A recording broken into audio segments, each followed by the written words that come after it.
Hi vlog. Hi vlog.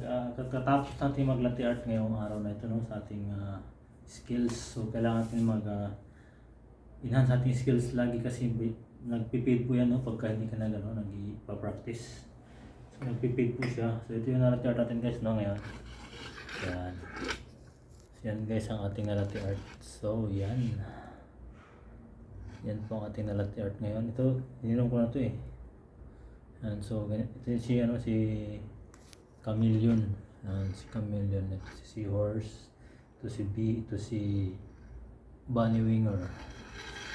So yan, guys, ang ating latte art ngayong araw na ito, no. So nag-enhance tayo bago tayo pumasok. Meron tayong coffee shop dyan sa ating likuran, no.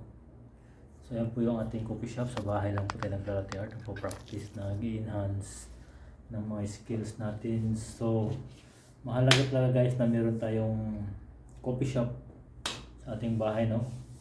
Kasi kung ikaw ay barista, kailangan mo mag-coffee shop sa bahay kasi para mag-enhance ka, mag-latte art ka, sarili mong practice, no? Wala ka nang tuturuan, hindi ka nang papaturo sa iba. Kung baga ikaw lang, self-learning ka na lang sa skills mo, no? So yan, guys, yung ating latte art ngayon. So yan. Ito,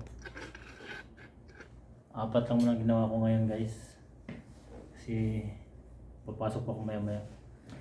So thank you, guys, for watching.